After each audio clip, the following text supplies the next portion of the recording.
በዚህ ሰዓት እንግዲህ ከማቅረብላችሁ መረጃዎች መካከል በደብረ ታቦር ከተማ ቀጠና ያለውን አሁን ሁኔታ በተመለከተ ዝርዝር የ24 ሰዓት መረጃ ይዣለሁ።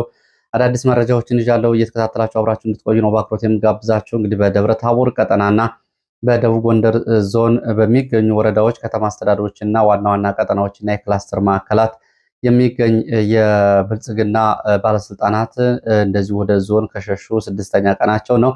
ትላንትና በዞኑ ዋና ከተማ ደብረ ታቦር እንግዲህ ትልቅ ከተማ ነው። በዚህ ውጊያ ሲደረግ ነው የዋለው። እንደዚሁ እንግዲህ በኢትዮጵያ ታሪክ ታይቶ የማይታወቅ ሁኔታ የድሮን ጥቃት ተፈጸመበት ቦታ ሆኖ ተመዝግቧል። ይህንን ጨምሮ በርካታ ዝርዝር መረጃዎችን በዚህ ሰዓት ወደ እናንተ የማደርስ ይሆናል። በርካታ ዞኖች፣ የዞኑ ወረዳዎች እና ከተማ አስተዳደሮች እንዲሁም ደግሞ ዋና ዋና መገጣጠሚያ አውራ ጎዳናዎች እና ክላስተር ኩታገጠም ቀጠናዎች አሁን በፋኖ እጅ እንደተያዙ ነው። በዚህ ዘመቻ እንግዲህ ፋኖ በይዘትም እንዲሁም ደግሞ በብዛትም በአይነቱ ለየት ያለ ሎጂስቲክ የጦር መሳሪያ አግኝተዋል። በንጹሐን ላይም ጉዳቶች ደርሰዋል።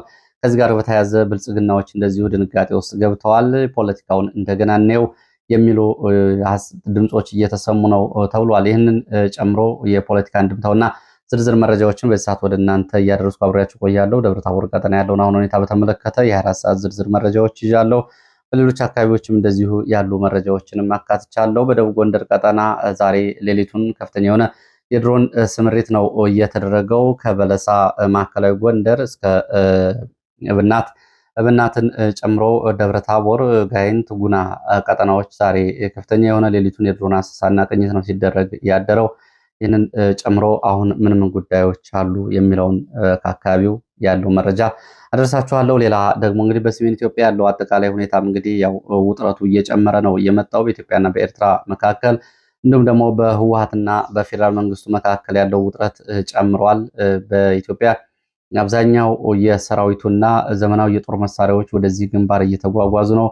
ከወለጋ በቡሬ ወለጋ፣ ባህር ዳር እንዲሁም ደግሞ ከሸዋ በደጀን ደብረ ማርቆስ፣ ባህር ዳር፣ ጎንደር መስመር በየቀኑ በአማካይ ከ100 እስከ 150 ተሽከርካሪዎች ወታደሮችን ጭነው ወደ ሰሜን ኢትዮጵያ በተለይ ሰሜን ምዕራብ ኢትዮጵያ ጎንደር ቀጠና እየተጓጓዙ ሲሆን በርካታ ዘመናዊ የጦር መሳሪያዎችም እንደዚሁ እየተጓጓዙ ነው፣ ታንክና መድፎችን ጨምሮ። ከዚህ ጋር በተያያዘ አሜሪካኖቹ እንደዚሁ የህወሓትን የቀድሞ ባለስልጣናት አናግረዋል የሚል አዲስ መረጃ ይዣለሁ። ጀነራል ጻድቃን አሜሪካኖች ባለው ወቅታዊ የውጥረት ጉዳይ አናግረዋል። ጀነራል ጻድቃን መፍትሄ ይሆናል ያሉትን ጉዳይም እንደዚሁ አቅርበዋል የሚል መረጃ ይዣለሁ። ይህንን ጨምሮ ሌሎች የተለያዩ መረጃዎችን እየተከታተላችሁ አብራችሁ እንድትቆዩ ነው በአክብሮት የምጋብዛችሁ። ፋኖ መግለጫ አውጥቷል።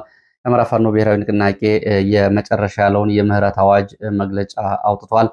እንግዲህ ይሄ የምህረት አዋጅ በተለይ በብልጽግና የፖለቲካና የጸጥታ ባለስልጣናትን የሚመለከት ነው። እሱንም ጨምሮ የተለያዩ መረጃዎችን ይዣለሁ። እንግዲህ እነዚህ መረጃዎች የተከታተላችሁ አብራችሁን ቆዩ። የቀይ ባህርና የአፍሪካ ቀንድ ፖለቲካም እንደዚሁ የተለያዩ ሁነቶችን እያስተናገደ ነው የሚገኘው።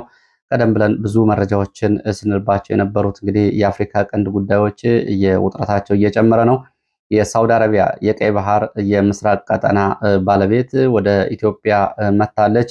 እንዲሁም ደግሞ ቱርክም ትመጣለች። ከሱዳን እስከ አዲስ አበባ፣ እንዲሁም ደግሞ ከአዲስ አበባ እስከ አቡዳቢ፣ ከአስመራ እስከ ካይሮ፣ ከካይሮ እስከ ሞቃዲሾ ያለው የአፍሪካ ቀንድ ቀጠና እንደዚሁ እንግዲህ ከዕለት ወደ ዕለት ውጥረቱ እየጨመረ ነው የሚገኘው። የአርኤስኤፍ የሱዳኑ ተፋላሚ ኃይል ወታደራዊ የጦር ይዞታ በኢትዮጵያ ውስጥ መኖሩን የሚገልጹ መረጃዎችን ጨምሮ ቀደም ብሎ በዚህ በኛ ሪፖርቶች ወጥተዋል ከሁለት ወራት በፊት።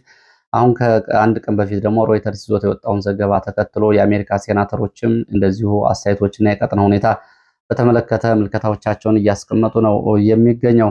በሰሜን ኢትዮጵያ እንደዚሁ አንዳንድ ቦታዎች በጎንደርና በወሎ አቅራቢያዎች የአዳዲስ የድሮን መቆጣጠሪያ ጣቢያዎች እየተቋቋሙ ነው። የድሮን መቆጣጠሪያ ጣቢያዎች እየተቋቋሙ እንግዲህ መሆኑን የሚገልጹ የመረጃ ምንጮች አየር ኃይልም ከምድር ጦሩና ከመካናይዝድ ባሻገር ያው እንግዲህ በዚህ ቀጠና ያለው ስምሪት ላይ እንግዲህ ስምሪት መውሰዱን የሚያሳይ ነው። እነዚህ መረጃዎች በሙሉ በዚህ ሰዓት ወደ እናንተ አደርሳለሁ።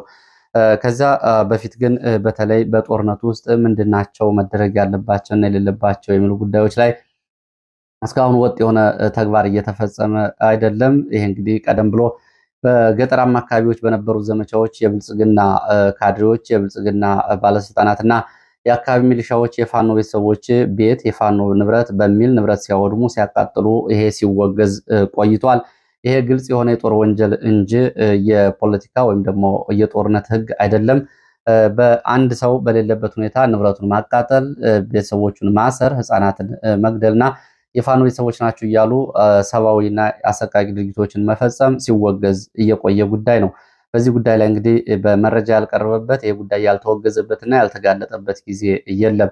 ከዚህ በተቃራኒው ደግሞ እንደዚሁ የፋኖ አባላት ወደ ከተማ ሲገቡ የብልጽግና ባለስልጣናት ቤቶችን፣ የሚሊሻ ቤተሰብ ቤቶችንና ቤተሰቦቻቸውን ንብረቶቻቸው ላይም እንደዚሁ ተመሳሳይ የበቀል ድርጊት የሚያደርጉ ከሆነ ደግሞ ይህም በጽኑ የሚወገዝ ነው። እንደውም በዚህ ላይ ጥብቅ እርምጃ ሊወሰድ ይገባል። ንፋስ መውጫ ከተማ የወረዳው አስተዳዳሪ መኖሪያ ቤት ላይ እንደዚሁ ከአሁን በፊት የቤተሰቦችን ቤት አቃጥሎታል፣ ንብረቴን አቃጥሎብኛል በሚል አንድ የፋኖ አባል በተነሳሽነት በበቀል ምክንያት የወረዳውን ባለስልጣን ቤት ለማቃጠል ሲሞክር በፋኖ እርምጃ ተወስዶበታል፣ ቅጣት ተቀጥቷል የሚል መረጃ ሰምቻለሁ። ይሄ መበረታታትና መቀጠል ያለበት ነው። ከግዑዝ አካላት ጋር ውጊያ የሚያደርግ ከግዑዝ አካላት ጋር የአማራ ህዝብ የህልውና ጥያቄ የለም። የአማራ ህዝብ አንዱ የህልውና ጥያቄ ማህበራዊ ተቋማትና ማህበራዊ አገልግሎት መስጫ ተቋማቶችን መጠበቅና መንከባከብ ነው።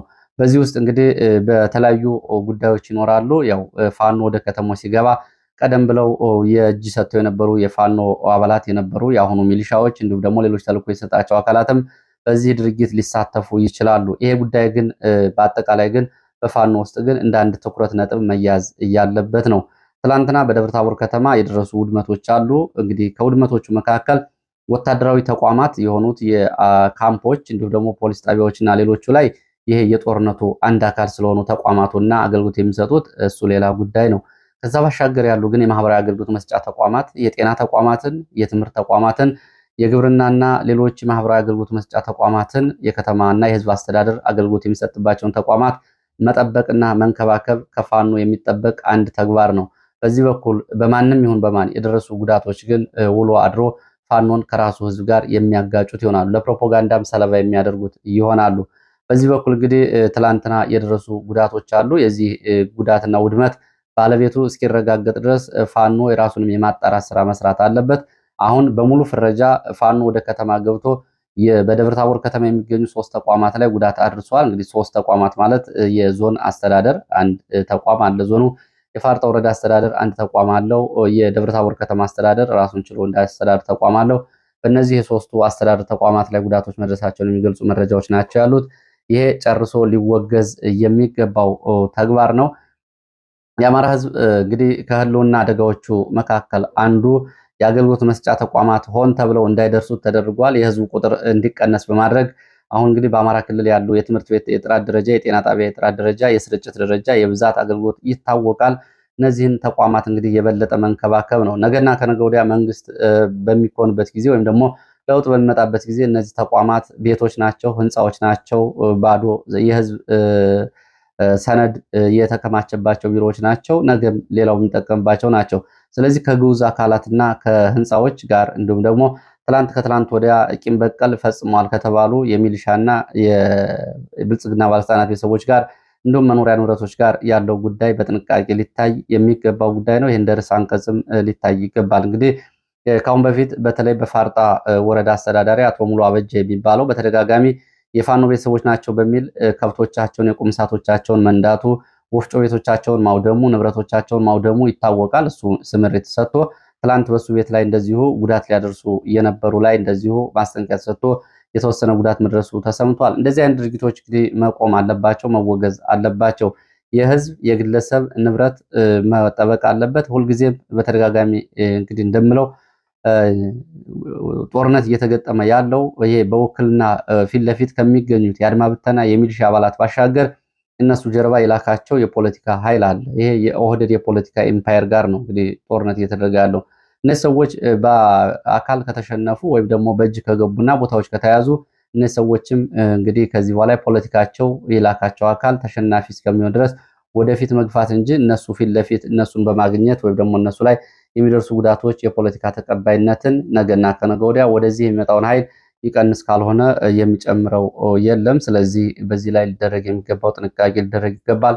ብዙ ጉዳትና ንብረቶች ደርሰዋል። እንግዲህ ከሰዎች ህይወት ባሻገር እነዚህም እንግዲህ ይሄ ፕሮፓጋንዳ ሰለባ ሆነው አሁን የመንግስት ሚዲያዎች ወደ ደብረ ታቦር ሲመለሱ ፋኖ ይሄንን አድርጓል በሚል የሚያሰራጯቸው ፕሮፓጋንዳዎችን ለመመከት እንዲሁም ደግሞ የፋኖ ትግል በዓላማ እንዲሁም ደግሞ በህልውና ላይ የተመሰረተ ነው የሚለውን ተቀባይነት ለማሳደግ እንደዚህ አይነት የጎንዮሽ ጉዳቶችን መቆጣጠር እንዲሁም ደግሞ የጦርነት ህግጋቶችን በአግባቡ መተግበር እና ሌላውን በጦርነትና በአያያዝ ማሳመንና ወደ ራስ ካምፕ መሰብሰብ ያስፈልጋል። ወደ አፍሪካ ቀንድ መረጃዎች አጠር ያሉ ላድርስና ወደ ሌሎች መረጃዎች እመለሳለሁ። በአፍሪካ ቀንድ ያለው የፖለቲካ ሁኔታ እንግዲህ ከዕለት ወደ ዕለት ያው ውጥረቱ እየጨመረ ነው። የሳውዲ አረቢያ የውጭ ጉዳይ ሚኒስተር ወደ አዲስ አበባ መጥተዋል። ወደ አዲስ አበባ የመጡት እንግዲህ ሳውዲ አረቢያ የኤርትራ ቅርብ ወዳጅ ከሚባሉ የአረብ ሀገራት መካከል ቀዳሚዋ ነች። ይህንንና ለዘመናት ከጃንሆይ ከአፄ ኃይለሥላሴ ጊዜ ጀምሮ የሳውዲ አረቢያና የኢትዮጵያ የፖለቲካ ግንኙነት ይታወቃል። ጥሩ የሚባል ነው። አሁን በመሀል በነበሩ ሁኔታዎች ደግሞ ያው ሻክሮ ነበር። አሁን ደግሞ ይህን መጥተዋል።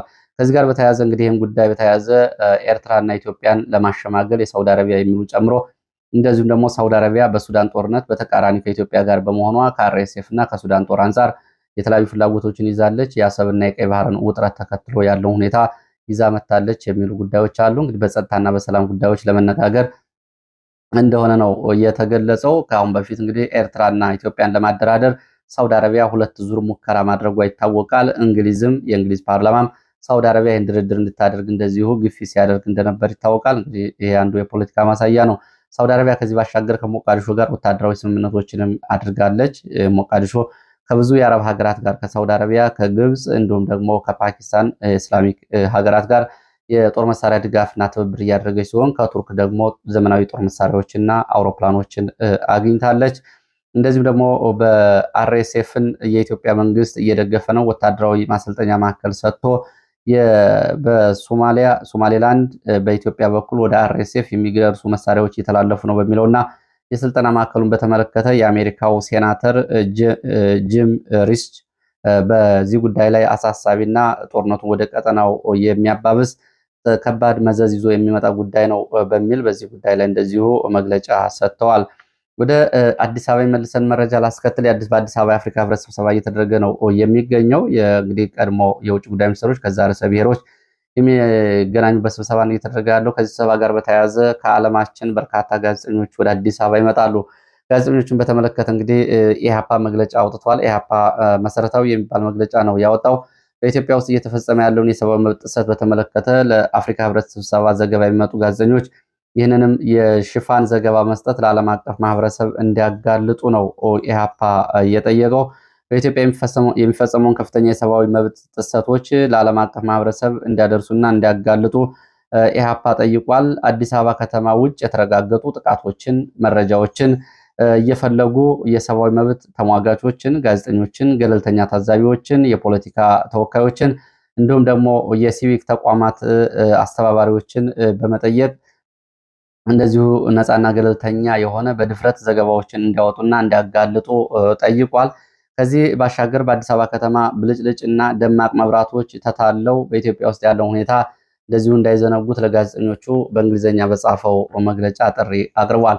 ከዚህ ጎን ለጎን ደግሞ በተለይ እንግዲህ በኢትዮጵያ መንግስት በኩል ሰፊ መሬት አዲስ አበባ ውስጥ ተሰጥቷቸዋል የተባሉ የቻይናው ሲጂቲኤን ዘገባ ሪፖርተሮች የውጭ የሚመጡ ጋዜጠኞችን በማስተባበር እንደዚሁ በኢትዮጵያ ውስጥ በአዲስ አበባ ውስጥ የተገነቡ የኮሪደር ልማቶችን እንዲዘግቡና የገጽታ ግንባታ እንዲሰሩ ደግሞ በነፍስ ወከፍ አበል እንዲከፈላቸው ወጫቸው እንዲሸፈንና ተዛማጅ ዘገባዎችን ይዘው በአዲስ አበባ ከተማ ጉብኝት እንዲያደርጉ በብልጽግና በኩል ይሄ ተዘጋጅቷል የሚሉ መረጃዎችም ወጥተዋል። እንግዲህ የገጽታ ግንባታ እንዲሰሩ ጥሪ ቀርቧል በብልጽግና በኩል። እንደዚሁም ደግሞ ሆቴልም ሰነድም እንዲሁም ደግሞ የእንቅስቃሴ ወጪና አበል ጭምር እንግዲህ የእጅ መንሻ እየተዘጋጀ እንደሆነ ነው እየተሰማው። ኢህአፓ ደግሞ ከዚህ በተቃራኒው በዚህ ሳይታለሉ ጉዳዩን እንዲያጋልጡ ነው ጥሪ እያቀረበው። ወደ ሌላው መረጃችን ህወሓትን የተመለከተው መረጃ ነው። ህወሓትን የተመለከተው መረጃ ደግሞ እንግዲህ ህወሓትን በተመለከተ የቀድሞው የህወሓት ባለስልጣናት ከሆኑት እና በዓለም አቀፍ ማህበረሰብ በኩል በተባበሩት መንግስታት ድርጅት የጸጥታ አማካሪ በመሆን በሱዳን ያገለገሉት የቀድሞው የኢትዮጵያ ኢታማጆር ሹም ጀነራል ጻድቃን ከአሜሪካ ተወካዮች ጋር መነጋገራቸውን ነው ትላንትና የወጡ መረጃዎች የሚያሳዩት።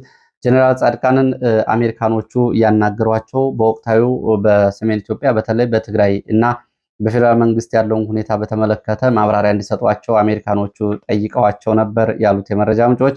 ጀነራል ጻድቃን ሁለት ምርጫ ብቻ ነው ያለው የሚል ምላሽ እንደሰጡ ነው የተገለጸው። አንደኛው እነዚህ የህወሓት በትግራይ ውስጥ የሚገኙ የህወሓት ባለስልጣናት ሙሉ በሙሉ እጅ እንዲሰጡ ማድረግ አንደኛው አማራጭ ሲሆን፣ ሁለተኛው ደግሞ መምታት ወይም ደግሞ እርምጃ መውሰድ ሁለተኛው አማራጭ ነው የሚል ለአሜሪካ ምላሽ ሰጥተዋል። ጀነራል ጻድቃን በዚህ ምላሻቸው እነዚህ በእርግጠኝነት መሸነፋቸው አይቀርም፣ ነገር ግን የትግራይን ህዝብ ፖለቲካ መቀመቅ ውስጥ ይዘውት ወርደው የትግራይ ፖለቲካ ተደማጭ እንዳይሆን ስለሚያደርጉት አሜሪካ ከፍተኛ ድጋፍ ልታደርግ ይገባታል። የትግራይ ፖለቲካና የእነዚህ ሰዎች ፍላጎት ተለይቶ እንዲታይ አሜሪካ በፌዴራል መንግስቱ በኩልም ጫና ማድረግ አለባት የሚል ለዚሁ አስተያየት ሰጥተዋል ነው የተባለው። እንግዲህ ጀነራል ጻድቃን የፌዴራል መንግስቱ ፍላጎት ወክለውም እንደተናገሩ የሚገልጹት የመረጃ ምንጮች እነዚህ ሰዎች የትግራይን ፖለቲካ ይዘው ከመውደቅና የቀጠናውን ቀውስ ከማባባስ ያለፈ ሚና የላቸውም የሚል አስተያየት ሰጥተዋል። እንግዲህ ከዚህ ጋር በተያያዘ ጀነራል ጻድቃን አስመራንን በተመለከተ እንደዚሁ አስተያየት ሰጥተዋል። በኢትዮጵያና በቀጠናው ያሉ ሁኔታዎች እንዲረጋጉ ሁለቱ ቋቶች ላይ ያለ ኃይል መበተን አለበት፣ መቀሌና አስመራ የሚል አስተያየት ለአሜሪካ ተወካዮች ሰጥተዋል ነው የተባለው። እንግዲህ ይህንን በተመለከተ ቀድሞም ጀነራል ጻድቃን እና ጌታቸው ረዳን በተመለከተ አንዳንድ አስተያየቶች ከህወሓቶች በኩል ይቀርቡ ነበር። እነዚህ ሰዎች የአሜሪካ ሲአይኤ ኤጀንት ናቸው የሚሉ ናቸው። እስካሁን የተረጋገጠ ነገር የለም። ሆኖም ግን በጦርነቱ ጊዜ ጋሸና፣ ጋይንት በነበረ ጦርነት እና የባቲ ከተማ ወሎ ውስጥ በነበረ የህወሓት ጦርነት ጊዜ ጌታቸው ረዳ 3 ጊዜ የድሮን ኢላማ ውስጥ ገብቶ እንዳይመታ ትዕዛዝ መተላለፉ ነው እየተሰማው። ይሄ በወቅቱ በጦርነቱ ነው። ጻድቃንም በተመሳሳይ እንደዚሁ 4 ጊዜ የድሮን ኢላማ ውስጥ ገብቶ ጥቃት እንዳይፈጸምበት ከአሜሪካኖቹ ጭምር በወቅቱ እንደዚሁ አስተያየት ስለመሰጠቱ የሚገልጹ መረጃዎች አሉ። እነዚህ ሰዎች በዛ ልክ ይጠረጠራሉ። ለማንኛውም ይህንን አስተያየት አቅርበዋል። ፍላጎቱ ግን ሙሉ በሙሉ የብልጽግና ሊባል የሚችል ነው። ወደ መረጃዎች ነው ከዚህ ቀጥሎ የሚሄደው። ወደ መረጃዎች ሲሄድ እንግዲህ ወደ ብልጽግና እና የደብረ ታቦር የሰሞኑን ውጊያ በተመለከተ ያሉ ጥሬ መረጃዎችን ወደ እናንተ አደርሳለሁ። እንግዲህ ደብረ ታቦር እንዴት አደረች የሚለው ብዙዎቻችሁ አድማጭ ተመልካቾቻችን ያው እየጠበቃችሁ ያለው መረጃ ነው የሚሆነው። የብልጽግና የሚዲያ ሰራዊትን በተመለከተ የሚያሰራጫቸው የተለያዩ መረጃዎች አሉ። እንግዲህ ከዚህ በመነሳት በደብረ ታቦር ከተማ የተፈጸመውን የድሮን ጥቃት በተመለከተ እንግዲህ በኢትዮጵያ ታሪክ የድሮን ወይም ደግሞ ሰው አልባ አውሮፕላኖች ውጊያ ላይ ጥቅም ከዋሉ በኋላ በአንድ ከተማ ከፍተኛ የሆነ ድሮን ጥቃት ሲፈጸም ደብረ ታቦር የመጀመሪያው ሆኖ ተመዝግቧል። በርካታ የድሮን ጥቃት ነው እየተፈጸመው። እንግዲህ በኢትዮጵያ ታሪክ ከጥቅምት 24 የመከላከያ ሰራዊት መጠቃትን ተከትሎ በኢትዮጵያ ውስጥ የተዋወቀው የሰው አልባ አውሮፕላን የድሮን ማለት ነው ህዳር 4 2013 ዓ.ም በትግራይ ህግ ማስከበር በሚል ዘመቻ ላይ ጥቅም ላይ ከዋለ በኋላ እንግዲህ የድሮን ማለት ነው በተለያዩ ቦታዎች ተከታታይ ድሮን ጥቃቶች በትግራይ ተፈጽመዋል። ከዛ በኋላ ህወሓት ወደ አዲስ አበባ እና ወደ አማራ ክልል 8 ዞኖች ሲመጣ በነበረው ጦርነት በተደጋጋሚ ድሮን ጥቃቶች ተፈጽመዋል። ከዛ በኋላ ግን ከፍተኛ ድሮን ጥቃት ተፈጸመው ባለፉት 3 ዓመታት በአማራ ክልል በፋኖና በመከላከያ መካከል እየተደረገ ባለው ጦርነት ነው። በዚህ እንግዲህ እስካሁን 306 የሚደርሱ ጥቃቶች ተፈጽመዋል፣ የትናንቱን የደብረ ታቦሩን ሳይጨምር። በእነዚህ የድሮን ጥቃቶች ግን ትናንትና የካቲት 4 2018 በደብረ ታቦር ከተማ በአንድ ቀን የተፈጸመው የድሮን ጥቃት ያህል ግን በየትኛውም ቦታ በአንድ ቀንና በትልቅ ከተማ ላይ የተፈጸመ የድሮን ጥቃት የለም ነው የሚሉት የመረጃ ምንጮች። ብዙ ህዝብ በሚኖርበት ከተማ ነው ይሄ ጥቃት ተፈጸመው። በደብረ ታቦር በነበረው ጦርነት ሙሉ በሙሉ በሚባል ደረጃ ድሮኖች አየር ላይ ነበሩ። በአድማ ብተናው ያለማቋረጥ ለ12 ሰዓታት ውጊያ ሲያደርግ መሬት ላይ አየር ላይ ሽፋን ይሰጡ የነበሩት እነዚህ ድሮኖች ናቸው። ከሌሊቱ 7 ሰዓት ተኩል እስከ ቀኑ 8 ሰዓት ከ25 ድረስ ያለማቋረጥ እንግዲህ ለ13 ሰዓታት ድሮኖች በደብረ ታቦር ሰማይ ላይ ነበሩ። ከባህር ዳር መከላከያ መካናይዝድ እና እግረኛ ደብረ ታቦር እስኪገባ ድረስ ድሮኖች እንግዲህ ከማንዣበብ እስከ ጥቃት ድረስ በዚህ ከተማ ላይ እንደነበሩ ነው መረጃዎች የሚያሳዩት። እንግዲህ በተፈጸሙት ጥቃቶችን በተመለከተ እስካሁን ግልጽ የሆነ መረጃ የለም። በአማካይ ግን ከ16 እስከ 20 ድረስ የድሮን ጥቃቶች ተፈጽሟል። እንግዲህ ወደ 18 ማለት ነው። ከዚህ ውስጥ 4 ቦታዎች ላይ የተፈጸሙት ድሮን ኢላማዎች ድሮኖች በኢላማ ላይ ተፈጽመዋል ሲባል ሌሎቹ ግን ወደ 14 የሚደርሱት ግን በሲቪሊያን በተቋማት እንዲሁም ደግሞ ከኢላማ ውጭ በመሆን በሰውና በንብረት ላይ ጉዳት ያደረሱ እንደሆነ ነው የታወቀው። በድሮን ጥቃቱ ጉዳት እየደረሰው ቡሮ ቃጦና፣ ጣልዳ፣ ወርቂን፣ ግራሪያ፣ ኡራኤል፣ ቄራ አየር ማረፊያ፣ ወይብላ ማርያም ተብሎ የሚጠሩ አካባቢ ሲሆን ድሮኑ እንግዲህ ከሰማይ የጠፉት መከላከያ ደብረታቦር ከተማ ከባህር ዳር ተጓጉዞ ሲገባ ብቻ ነው። ማረሚያ ቤት አካባቢ ያለማቋረጥ እንደዚሁ ድሮኖች የ12 ሰዓት እንደዚሁ ቅኝት ሲያደርጉ ነበር። በድሮን ጥቃቱ እንግዲህ ፊት ለፊት የደረሰው ጉዳት በዝርዝር ለማወቅ አልተቻለም። እንግዲህ ድሮኖቹ በፋኖ አባላት ላይ በሲቪሊያን ላይ እንዲሁም ደግሞ በተቋማት ላይ የደረሱ ጉዳት እስካሁን ድረስ ገና እየተጣራ ነው። በከተማው አብዛኛው አካባቢ መብራት ጠፍቷል። ዛሬ መብራት ጠፍቷል። ብዙ የከተማው ሰፈሮች በጨለማ ተውጠው ነው ያደሩት። በተቋማት ላይም እንደዚሁ በመግቢያ ላይ ያልኩት ጉዳቶች ደርሰዋል። ከንቲባ ቢሮ ውስጥ የሚገኙ የከተማ አስተዳደሩ ቢሮዎች ተቃጥለዋል። የትምህርት የግብርና ቢሮዎችን ጨምሮ ተሽከርካሪዎች እንደ ግብርናና ለትምህርት አገልግሎት ሲሰጡ የነበሩ ተሽከርካሪዎች ወድመዋል። የትምህርትና የጤና ተቋማት ተሽከርካሪዎችና ሞተር ብስክሌቶች እንዲሁም ቢሮዎች ቃጠሎ ደርሶባቸዋል። ፋርጣ ወረዳ ትምህርት ጽሕፈት ቤት ቃጠሎ ደርሶበታል። ፋርጣ ወረዳ ጽሕፈት ቤትን ጨምሮ የዞን ቢሮዎችም እንደዚሁ ጉዳት ደርሶባቸዋል። የገቢዎች ቢሮ ተቃጥሏል። ይሄ በድሮን ጥቃት እንደተቃጠለ ነው እየተገለጸ ያለው። የዞን አስተዳደር ህንፃ ዙሪያ እንደዚሁ ውድመት ደርሷል። 3ኛ ፖሊስ ጣቢያ ተብሎ የሚጠራው እንደዚሁ ውድመት ደርሶበት እስረኞች እንዲያመልጡ ተደርገዋል። የአድማ ብተና ካምፕ ተብሎ የሚጠራው አካባቢ ደብረታቦር ፖሊቴክኒክ ኮሌጅ አቅራቢያ ይሄ ካምፕም እንደዚሁ ተቃጥሏል። ይሄ ወታደራዊ ተቋም ነው። ደብረታቦር ከተማ እንግዲህ የሶስቱ አስተዳደሮች የፋርጣ ወረዳ፣ የደብረታቦር ከተማና የደቡብ ጎንደር ዞን አስተዳደር ቢሮዎች ውስጥ እንግዲህ ጉዳቶች ተስተናግደዋል። ፖሊስ ጣቢያና ወታደራዊ ካምፕን ጨምሮ ማረሚያ ቤት ዙሪያም እንደዚሁ ጉዳት ደርሰዋል። የእነዚህ ጉዳቶች በዝርዝር አልታወቀም። ዛሬ ብዙ ቦታዎች ላይ የቀብር ስነስርዓት እየተፈጸመ ነው። ከደረሰው ጉዳት አንጻር ወታደራዊ ኪሳራን በተመለከተ በውጊያ የወደቁ የሚሊሻ አስከሬኖች ትናንት አመሻሹና ዛሬ ተነስተዋል። ዛሬም ድረስ እንደዚሁ ያልተነሱ አስከሬኖች ታይተዋል። ወይብላ እና አየር ማረፊያ፣ ቡሮ ቃንጦና ተብሎ የሚጠሩ አካባቢዎች አስከሬኖች አለመነሳታቸው ተገልጿል። የፋርጣ ወረዳ ሚሊሻ እንደዚሁ ሙሉ በሙሉ ለፋኖ መሳሪያ ስለማስረከቡ እንደዚሁ ከወታደራዊ ኪሳራዎች እና ከውጊያው እንደዚሁ ክስተቶች መካከል አንዱ ነው። ከ160 በላይ የሚሆኑ የሚሊሻ አባላትም እንደዚሁ በፋኖ ተይዘው ሳይወሰዱ አልቀረም የሚል መረጃ ወጥቷል። ከከተማው ስፋትና የውጊያ ግንባሮች አንጻር የደረሱ ጉዳቶች እንደዚሁ በዝርዝር ለማወቅ አሁን አልተቻለም። አድማ ብተናው ጅምር ህንፃዎች እና ተራራማ ስፍራዎችን በመያዝ ያለማቋረጥ ለ12 ሰዓታት 360 ዲግሪ ወደ ተለያዩ የከተማ አካባቢዎች ድብደባ ሲያደርግ ነበር። በዚህም የደረሰው ጉዳት አልታወቀም። አንዳንድ መኖሪያ ቤቶች ላይ ጉዳት ደርሷል። የፋኖ ደግሞ የውጊያ መስመሮችን በመፍጠር ከቴዎድሮስ አደባባይ ወደ ወይብላ አየር ማረፊያ፣ ከወይብላ ወደ ኪዳነ ምህረት በጌምድር መምህራን ኮሌጅ፣ ከፖሊቴክኒክ ኮሌጅ ወደ አጅባር ሜዳ ድረስ እንደዚሁ ውጊያ አድርጓል። የእጅበእጅና የጨበጣ ውጊያዎች ናቸው የተደረጉት። ከምሽቱ 11 ሰዓት ጀምሮ ሙሉ በሙሉ ተኩስ ቁሟል። የአየር ቅኝቱም ቁሟል። ከተማው መብራት እንደዚሁ እንግዲህ ብዙ ቦታዎች ጠፍቷል። የኔትወርክ አገልግሎትም ከመብራት ጋር በተያያዘ እንደዚሁ አስቸጋሪ መሆኑ ነው የተገለጸው።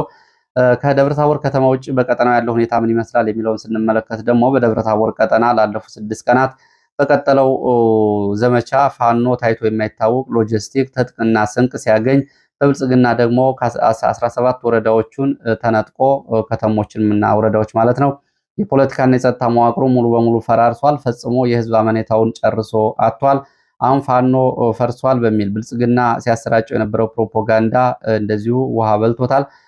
ከ200 በላይ የሚሊሻና የአድማ ብተና አባላት ንፋስ መውጫ፣ ስማዳ፣ እስቴን ጨምሮ ሙትና ቆስለኛ ሆነዋል። የደብረታቦሩን ሳይጨምር እንደዚሁ ደግሞ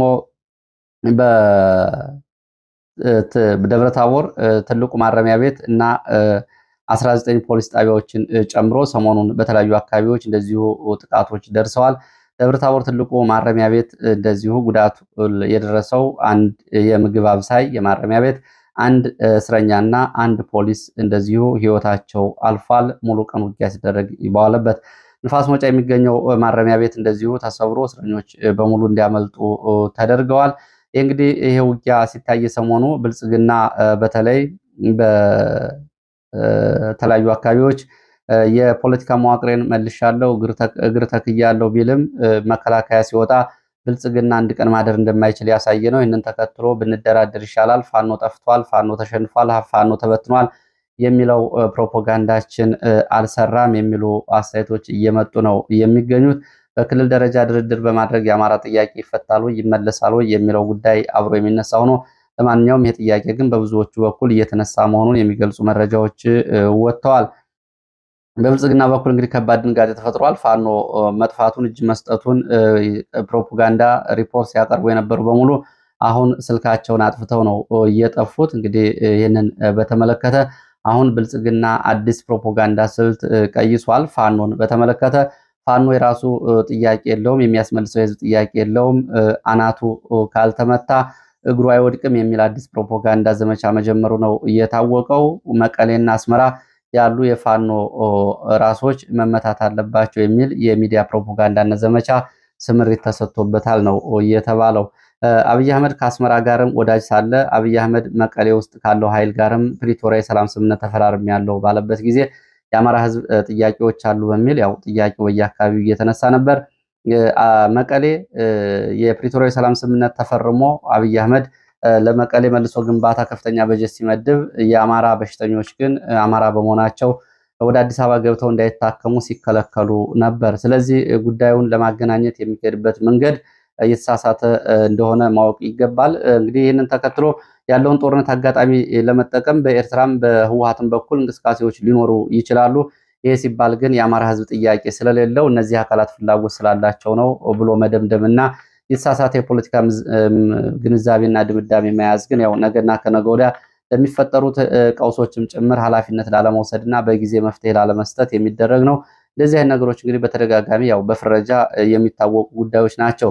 ይህንን በተመለከተ መፍትሄ መስጠት የተሻለ ይሆናል። እንግዲህ ሌላ ጦርነት እንከፍታለን፣ ራሱን አናቱን እንመታለን የሚል ግምገማ ነው ከታች የጻድቃን ጨምሮ እንግዲህ እያለው እሱን ወደፊት የምናየው ነው የሚሆነው።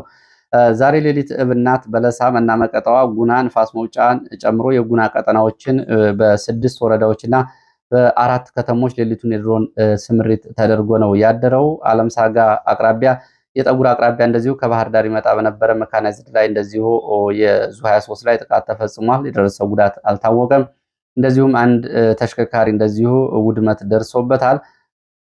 ቁጥሩ ያልታወቀ እንደዚሁ የኮማንዶም እንደዚሁ ጉዳት ደርሶበታል ነው የተባለው። የዞኑ የሚሊሻና ደህንነት መረጃ ኃላፊ ደብረታቦር ማለት ነው። እሱን ጨምሮ ወይብላ፣ ኪዳነ ምህረት፣ ጊዮርጊስ፣ አቦ፣ እናቲቱ ማርያም እና ልጅቱ ማርያም ዛሬ ብዙ ቦታዎች የቀብር ስነስርዓት እየተፈጸመ ነው የተባለው።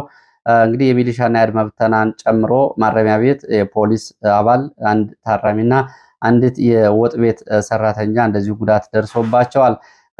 በከተማው ዛሬ ጠዋት እንቅስቃሴ ያለ ሰዎች ወደ ቤተክርስቲያን ስለመሄዳቸው መረጃዎች ገልጸዋል።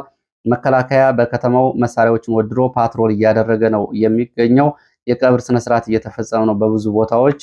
ዛሬ ግን ሙሉ በሙሉ ተቋማትም እንደተዘጉ ናቸው። ወደ ደብረ ታቦር የሚያስገቡ መንገዶችም መውጫዎችም ዝግ እንደሆኑ ነው የተገለጸው።